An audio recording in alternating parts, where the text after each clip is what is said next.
Where do we go from here?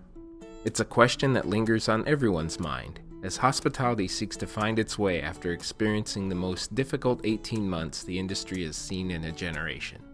What's next? I'm Joel Schettler, editor of Meetings, Minnesota's Hospitality Journal. Welcome to our 5th annual State of the Industry event.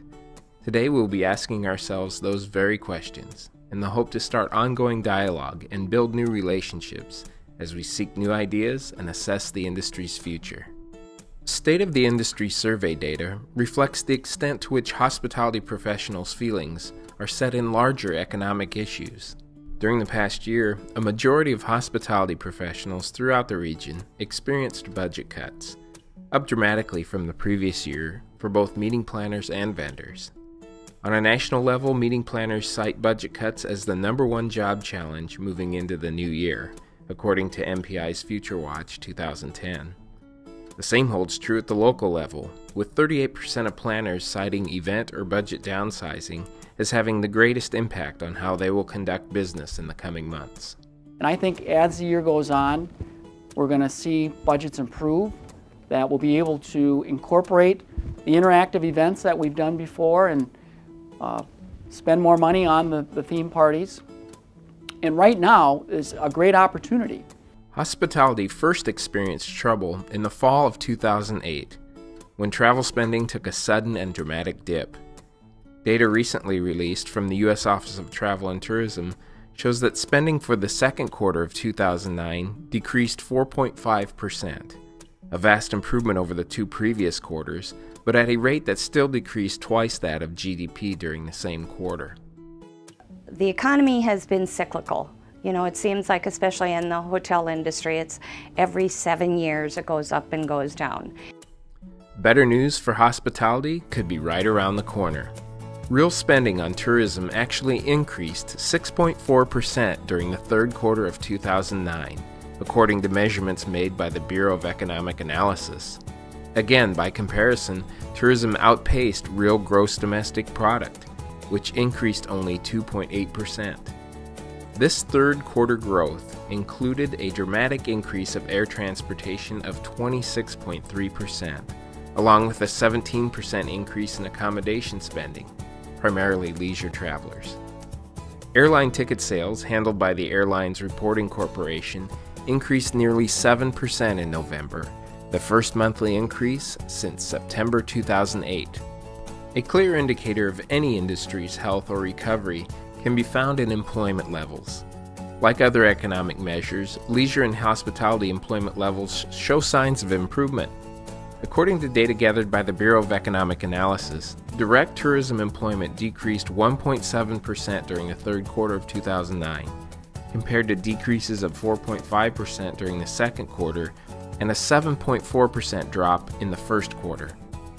I think one thing that has happened this past year, and it seems like it happens every year, is that we're redefining short-term bookings. Short-term bookings used to be 3 months. Now we're finding short-term bookings can be 1 to 3 weeks. Many signs indicate that the worst of the economic recession may be over, but recovery will not happen immediately. Will the bargains that can be found in accommodations and other travel services lure leisure customers back to the marketplace? Perhaps. Other signs indicate that business travel could at least return with modest gains in the coming year. The economic terrain has been bleak, but that need not be today's focus. Data shows there is much that industry professionals can build upon. And meeting planners are savvy. They get it. They provide value back to their audience, and that's what's important. Could the recent recovery in overall tourism spending be a sign that business travel may be returning once again? For the 5th straight year, business travel's share of overall tourism spending has increased, reaching well over 1/3 of all travelers and fast approaching the high marks set a decade ago. While it may be true that the tide of meeting cancellations may be slowing, The job of reinstating those meetings that were cut during the past 18 months may prove to be the biggest challenge for corporate and association planners in the years to come. I think we're on the brink of a tremendous opportunity to redefine and recreate what it means to throw a meeting, what it means to have an event, and what those events and meetings will look like in the future. Does anyone think that virtual meetings can replace face-to-face encounters?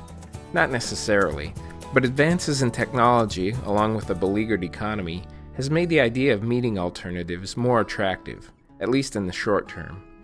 But recent studies have shown that getting together face-to-face makes a dramatic impact on the bottom line. For every dollar a company invests in business travel, it will experience an average of $12.50 in increased revenue and $3.80 in new profits, according to a study released in September 2009 by Oxford Economics called The Return of Investment in Business Travel. Roughly 40% of prospective customers are converted to new customers by face-to-face meetings. Without an in-person meeting, the conversion rate is only 16%. What does the future hold? Only time will tell.